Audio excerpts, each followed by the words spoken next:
बरसात अभी अभी थमी थी।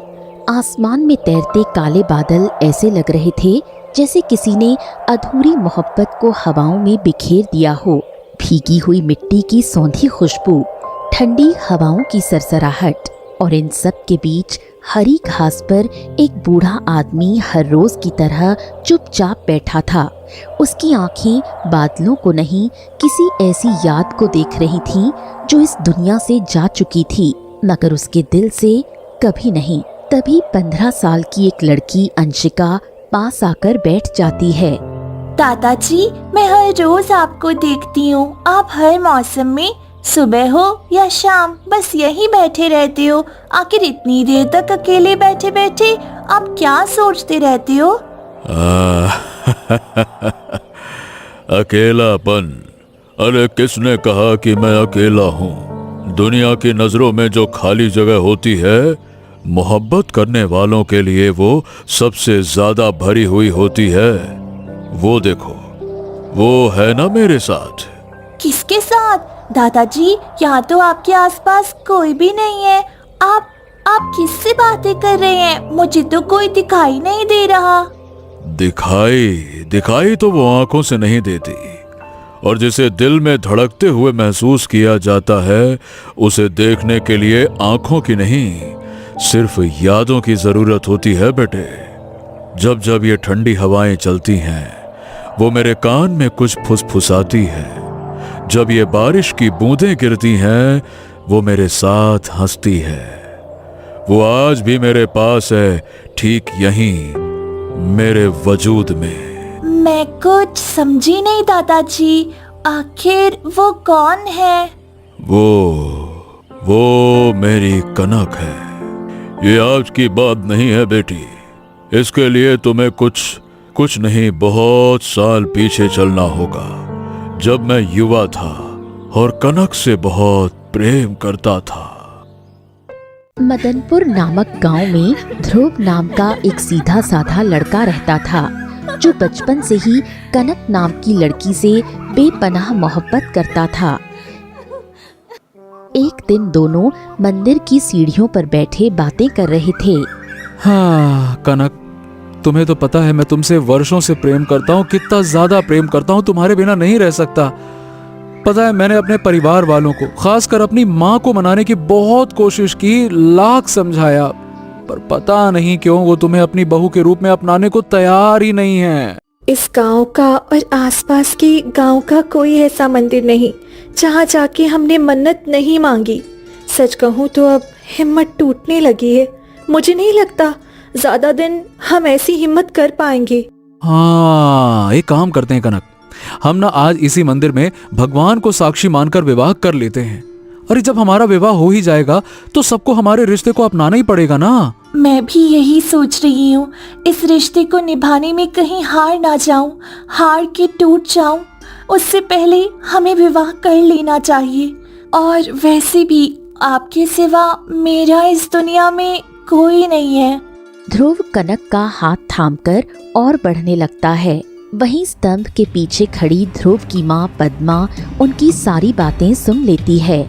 नहीं, अगर आज मैंने इन्हें नहीं रोका तो ये ध्रुव इस लड़की को मेरी बहू बनाकर ही छोड़ेगा। मुझे कुछ ना कुछ तो करना ही पड़ेगा। पद्मा मंदिर के अंदर दोनों के सामने जाकर खड़ी हो जाती है। रुक जाओ ध्रुव, तुम दोनों अभी इस तरह विवाह नहीं कर सकते। ओ माँ, मैंने आपसे बार बार कहा था, हर बार कहा था कि मैं सिर्फ और सिर्फ कनक से विवाह करना चाहता हूँ, पर आपने मेरी एक ना सुनी। अब मेरे पास कोई और रास्ता नहीं है। मैं तो ये विवाह करके ही रहूंगा माँ, चाहे जो कुछ हो जाए, मैं करके रहूंगा। चलो कनक। अच्छा ठीक है बेटा, शांत हो जाओ। मैंने सोचा था कि तुम दोनों का ये सिर्फ चंद दिनों का बचपना है, इसीलिए मैंने मना किया था, लेकिन तुम दोनों के बीच इतना गहरा प्रेम है, ये मैंने आज जाना। ठीक है, मैं तुम दोनों का विवाह धूमधाम से करवाऊंगी, पर इसके लिए मुझे 6 महीने का वक्त चाहिए। पर माँ, ये 6 महीने का वक्त क्यों? बेटा, तू मेरा इकलौता बेटा है, मेरे भी कुछ अरमान हैं। मैं तेरी बारात गाजे बाजे के साथ निकालना चाहती हूँ, पूरे गांव को दावत खिलाना चाहती हूँ, इन सब तैयारियों के लिए मुझे वक्त तो चाहिए ना। ध्रुव, जब माँ जी ने हमारे रिश्ते को स्वीकार कर लिया है तो हमें उन्हें 6 महीने का वक्त देने में क्या दिक्कत है? ठीक है माँ जी, आप 6 महीने क्या, जब तक कहेंगी हम दोनों रुकने के लिए तैयार हैं। हाँ ठीक है माँ, 6 महीने बाद आप हमारा विवाह करवा देना, ठीक है। ध्रुव और कनक वहां से चले जाते हैं। धीरे धीरे वक्त बीतने लगता है और 6 महीने पूरे हो जाते हैं। तभी एक दिन पद्मा अचानक चारपाई पर लेटकर अपनी आखिरी सांसें गिनने लगती है। माँ क्या हो गया? आपकी तबीयत अचानक से कैसे बिगड़ गई? आप ठीक तो हो ना? बेटा, मेरी तबीयत अब ठीक नहीं होगी। मुझे लगता है कि मेरा अंतिम समय आ गया है। तू मेरा एक काम कर दे, मेरी पसंद की लड़की दिव्या से अभी इसी वक्त विवाह कर ले।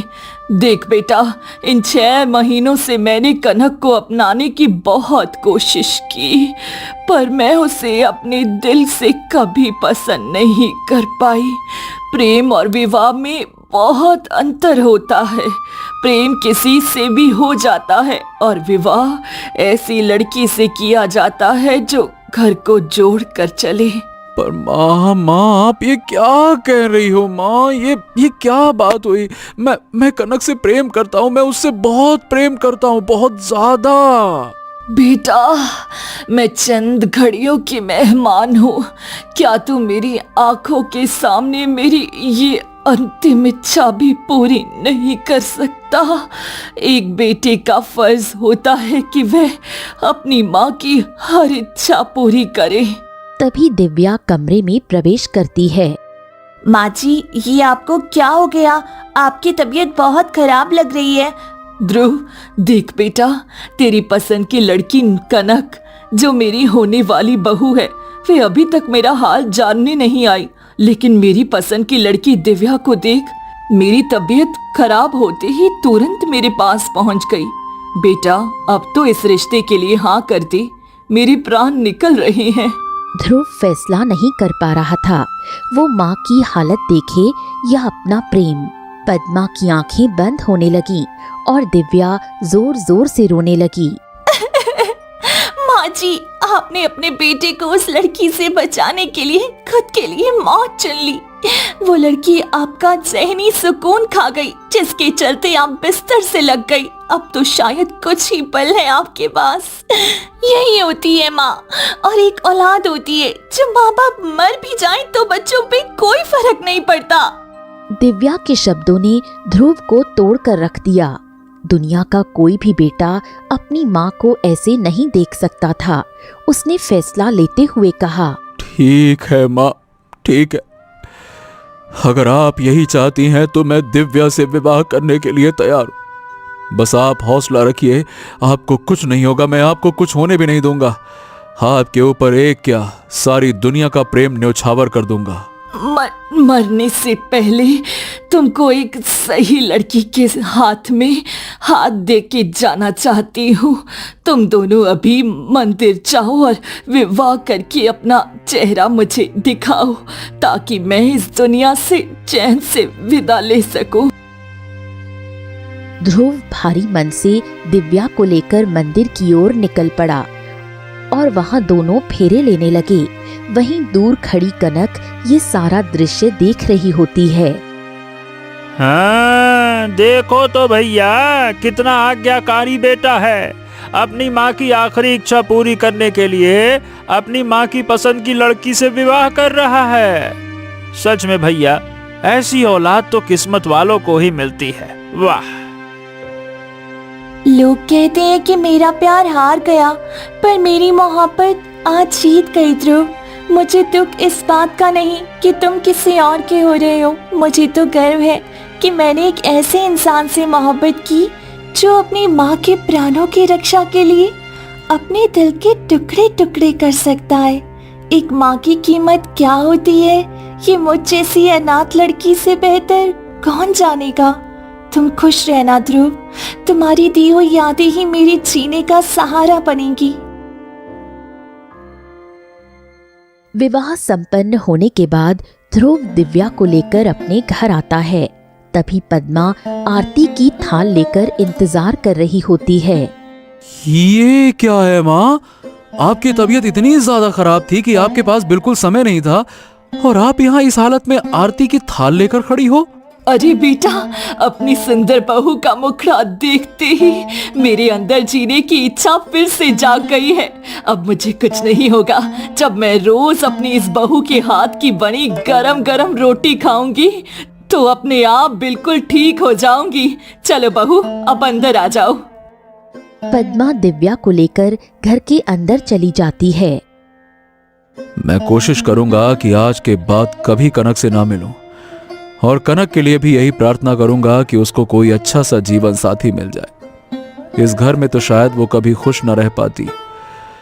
जो होता है अच्छे के लिए होता है। ऐसे ही धीरे धीरे कुछ समय बीत जाता है। दिव्या, देखो भाई, इस गांव में हमारे पास काम की बहुत कमी है। मैं सोच रहा हूं कि क्यों ना हम किसी दूसरे शहर चलें, वहां कुछ साल मेहनत मजदूरी करके पैसा कमा लेंगे, फिर वापस लौट आएंगे। हाँ, क्यों नहीं। अब तो हम पति पत्नी हैं, तो हमें अपने आने वाले कल के बारे में सोचना ही होगा। इसी तरह धीरे धीरे 5 वर्ष बीत गए। एक दिन ध्रुव अपने गांव लौटा।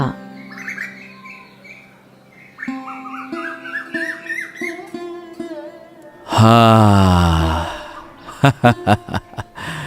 पूरे 5 वर्ष लग गए इस गांव में वापस आने में।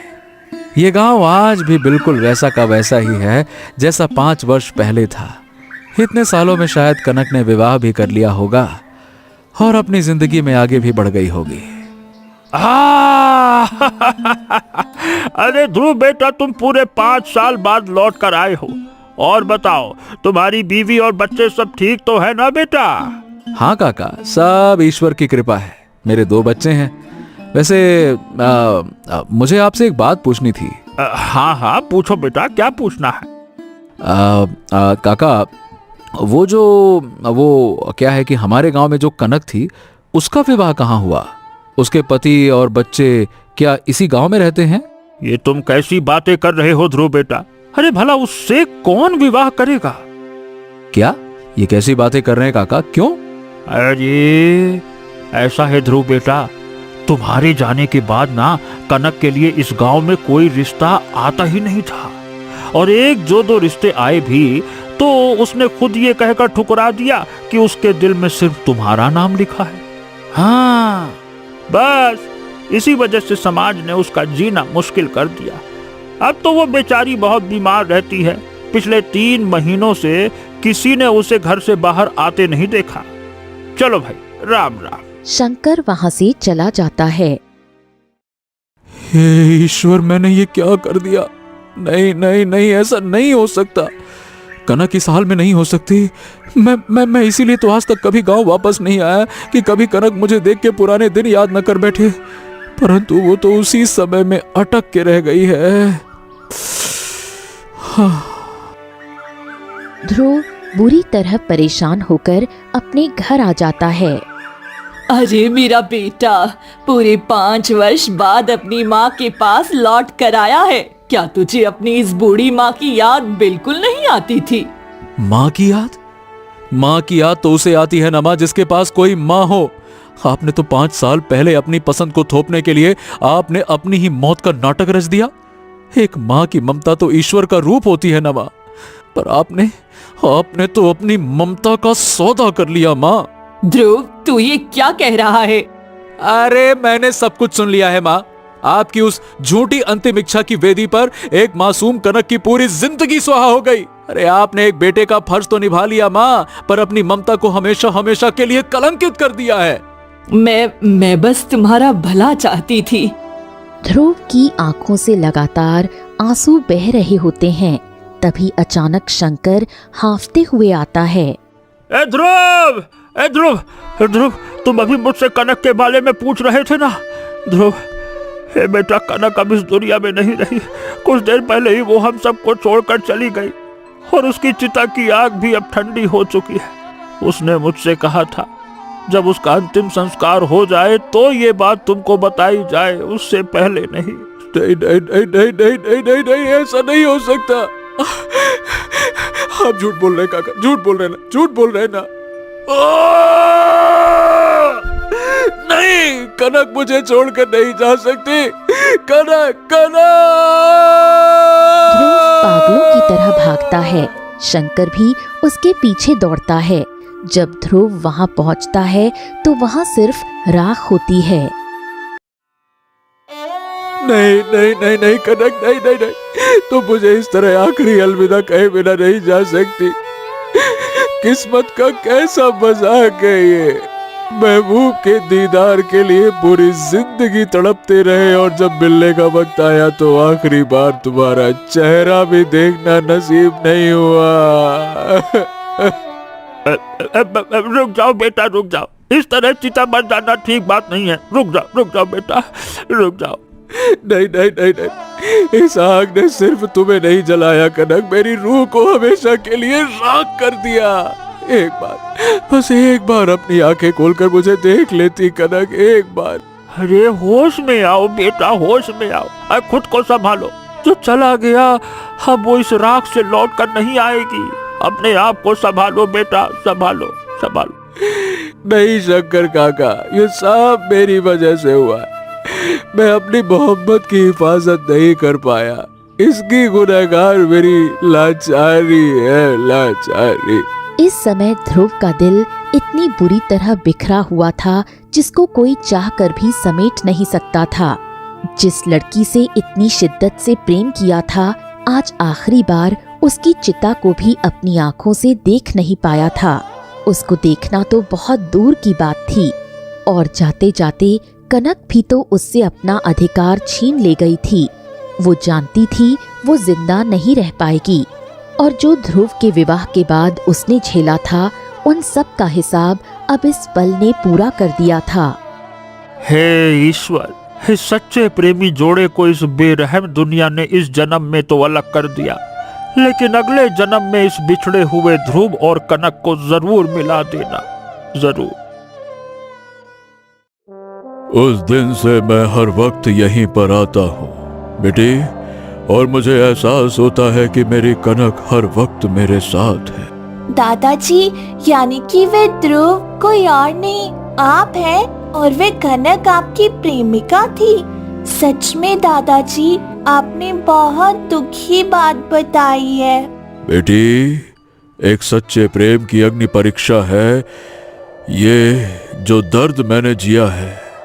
मेरी प्रेमिका कनक आज भी मेरे अंदर है, जो पल पल मुझे अपनी मोहब्बत की याद दिलाती है।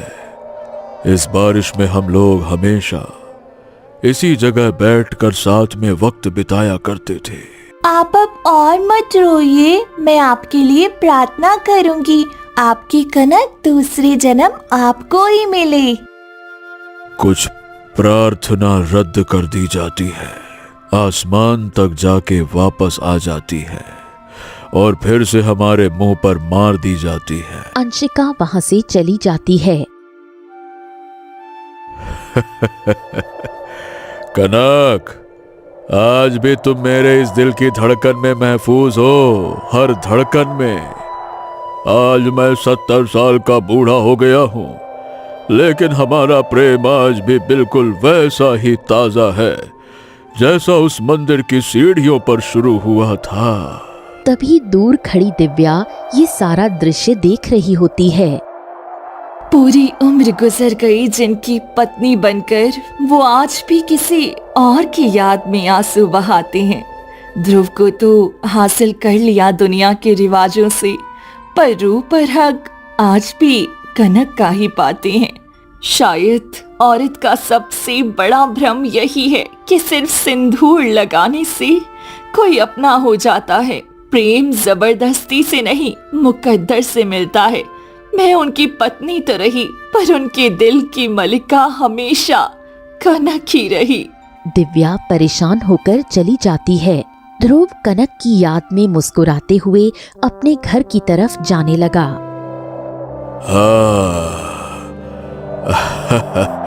कनक, आज तो जा रहा हूं, पर बारिश में फिर यहां आऊंगा, तुम्हारे साथ कुछ और पल बिताऊंगा।